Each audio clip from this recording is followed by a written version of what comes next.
नमस्कार, टीवी9 राजस्थान पर आपका स्वागत है। आपके साथ मैं हूं भविष्य त्यागी। पूरी दुनिया साल 2022 को अलविदा कह रही है और नए साल 2023 के स्वागत और इसके जश्न में डूबी हुई है। राजा महाराजाओं की विरासत वाला प्रदेश राजस्थान भी 2023 के स्वागत में जुटा हुआ है। आज हम आपको बताएंगे 2022 की वो खबरें जो सिर्फ राजस्थान ही नहीं बल्कि देश भर में सुर्खियां बनी और साल भर चर्चा में रही। सबसे पहले राजनीति से ही शुरुआत करते हैं। राजस्थान में कांग्रेस पार्टी की सरकार है और अशोक गहलोत प्रदेश के मुखिया हैं, लेकिन 2018 से ही राजस्थान में सीएम के नाम पर संघर्ष देखा गया और यह संघर्ष 2022 में भी बरकरार रहा और बरकरार रहा पायलट वर्सेस गहलोत का विवाद। सचिन पायलट फिलहाल न तो सरकार और न ही संगठन में किसी पद पर हैं, लेकिन राजस्थान में सचिन पायलट को सीएम बनाने की मांग दिनों दिन उठती रहती है।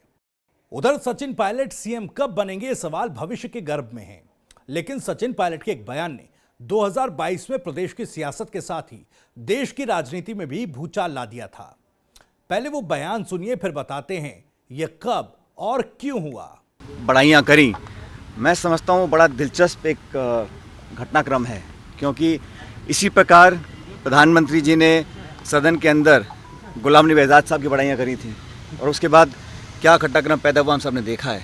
तो बड़ा इंटरेस्टिंग डेवलपमेंट था कल का, जो प्रधानमंत्री जी ने स्वतः ही बढ़ाइयाँ करी हैं। दरअसल पीएम मोदी आदिवासियों के आस्था स्थल मानगढ़ धाम दौरे पर गए थे। इस समारोह में राजस्थान के सीएम अशोक गहलोत, मध्य प्रदेश के मुख्यमंत्री शिवराज सिंह और गुजरात के सीएम भूपेंद्र पटेल भी मंच पर मौजूद थे। इस दौरान पीएम नरेंद्र मोदी ने कहा था कि सीएम अशोक गहलोत सबसे वरिष्ठ मुख्यमंत्री हैं।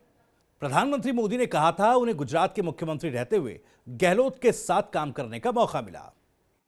मुख्यमंत्री के नाते अशोक जी और हम साथ साथ काम करते रहे और अशोक जी हमारी जो मुख्यमंत्रियों की जमात थी उसमें सबसे सीनियर थे, सबसे सीनियर मुख्यमंत्रियों में है।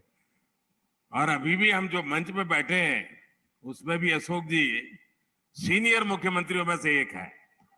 पीएम मोदी के इसी बयान पर जब पत्रकारों ने सचिन पायलट से सवाल किया तो पायलट ने इसका ऐसा जवाब दिया जिसने कांग्रेस में चिंगारी का काम कर दिया। बयानों के मामले में सीएम अशोक गहलोत भी खूब सुर्खियों में रहे, लेकिन ये सुर्खियां विवादित थीं।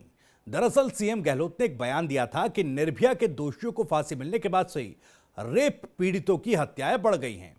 मुख्यमंत्री के सिर्फ इसी बयान से ही नहीं बल्कि रेप के मामलों को लेकर उनके एक और बयान से भी खूब हंगामा हुआ था।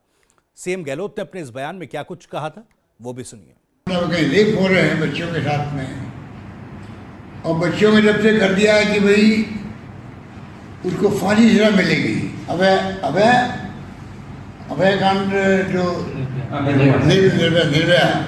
निर्भया के बाद में जो कर दिया है कि आपको फांसी सजा मिलेगी, ठीक है। उसके बाद में हत्याएं बहुत ज़्यादा होने लग गई बच्चियों की। रेप करने वाला देखता है कि ये तो गवाह बन जाएगी कल मेरे खिलाफ में, तो वो रेप भी करते हैं और हत्या भी कर देता है बच्चियों की। ये बहुत बड़ी चलन पूरे मुल्क में मैं देख रहा हूँ, जो रिपोर्ट आ रही है वो बहुत खतरनाक ट्रेंड है।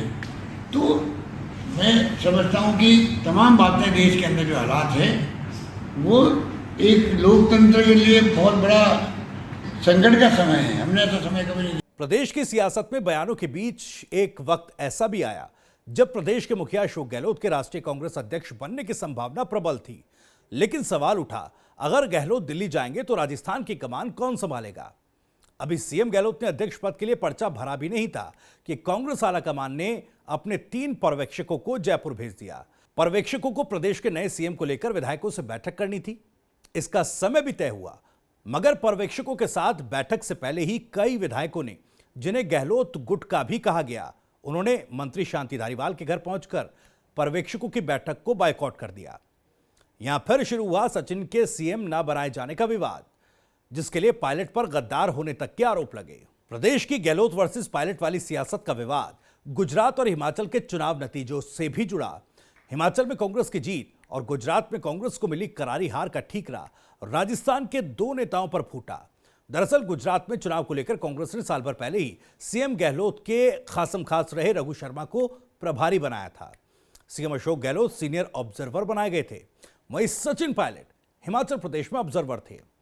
सचिन समर्थकों को हिमाचल जीत की संजीवनी मिली और फिर चर्चा में आने लगा कि अगर राजस्थान में सरकार रिपीट करवानी है तो कमान सचिन पायलट के हाथ सौंपी जाए। वहीं राजनीतिक सरगर्मियों के बीच ही प्रदेश की सरकार और सीएम एक और मुद्दे को लेकर विवादों में रहे। वो था राजस्थान के लाखों बच्चों के भविष्य के साथ साल दर साल हो रहे परीक्षाओं के पेपरों का लीक हो जाना। साल 2022 में ही राजस्थान में कांस्टेबल भर्ती की दूसरी पारी का पेपर लीक, हाईकोर्ट एलडीसी भर्ती मार्च 2022 में इस परीक्षा का पर्चा लीक, एसआई भर्ती परीक्षा का पेपर लीक, सीएचओ भर्ती 2022 पर्चा लीक होने के बाद मुकदमा दर्ज हुआ। बिजली विभाग टेक्निकल हेल्पर भर्ती 2022 6 केंद्रों पर परीक्षा रद्द हुई। सेकंड ग्रेड शिक्षक भर्ती परीक्षा 2022 जिसका सामान्य ज्ञान का पेपर लीक हुआ और साल के अंत में आरपीएससी परीक्षा का पेपर लीक, यानी साल के अंत तक प्रदेश में जितनी भी परीक्षाएं हुई सभी के पेपर लीक हुए और परीक्षार्थियों को परेशानी का सामना करना पड़ा। झीलों की नगरी उदयपुर जो अपनी खूबसूरती के लिए विश्वविख्यात है, कहा जा सकता है कि साल 2022 बहुत ही खराब उदयपुर के लिए भी रहा। दिल्ली में बीजेपी प्रवक्ता नुपुर शर्मा ने एक टीवी डिबेट में धर्म विशेष के गुरु पर टिप्पणी की और उस मामले को लेकर उदयपुर के एक टेलर कन्हैया लाल ने समर्थन करते हुए पोस्ट क्या किया। मुस्लिम समुदाय के लोग कन्हैया के खून के प्यासे हो गए। कन्हैया के हत्यारों ने जिस तरह से दिन दहाड़े दुकान में घुसकर पहले तो कन्हैया की हत्या की, पर सोशल मीडिया पर वीडियो शेयर करते हुए धमकी भी दी। ऐसे विवादित बयान देने वाले और उनका समर्थन करने वालों के साथ यही सलूक किया जाएगा। कन्हैया की हत्या के वीडियो और आरोपियों की धमकी ने राजस्थान समेत पूरे देश को दहला दिया। इस घटना के बाद उदयपुर में हफ्तों तक इंटरनेट बैन रहा। नतीजा, पर्यटन के व्यवसाय पर गहरा फर्क पड़ा। उदयपुर में इंटरनेट बैन गहलोत सरकार का साल का पहला मामला नहीं था। साल 2022 में ही राजस्थान में कुल 86 बार से ज्यादा इंटरनेट बंद हुआ। सिर्फ उदयपुर में ही जून 2022 तक 12 बार इंटरनेट पर पाबंदी लगी। राजधानी जयपुर इंटरनेट पर पाबंदी के सबसे ज्यादा बार शिकार हुई है। साल 2022 में राजधानी जयपुर में ही करीब 17 बार इंटरनेट बंद किया गया। इसके बाद सीकर जिले का नंबर आता है, जहां करीब 16 बार इंटरनेट पर पाबंदी लगी। राजस्थान में पेपर लीक से लेकर धार्मिक उन्माद तक की घटनाओं में सरकार ने सबसे पहले इंटरनेट पर ही बैन लगाया। साल 2022 राजस्थान के लिए राजनीतिक और आर्थिक दोनों ही रूप से कहा जा सकता है नुकसानदेह रहा। इंटरनेट की बंदी ने जहां व्यापारियों की कमर तोड़ी, वहीं राजस्थान के पर्यटन को भी नुकसान पहुंचाया। अब साल 2023 का इंतजार है और उम्मीद है कि यह साल राजस्थान की जनता के लिए दोगुनी खुशियां लेकर आएगा। टीवी 9 राजस्थान की ओर से सभी प्रदेशवासियों को नए साल की हार्दिक शुभकामनाएं।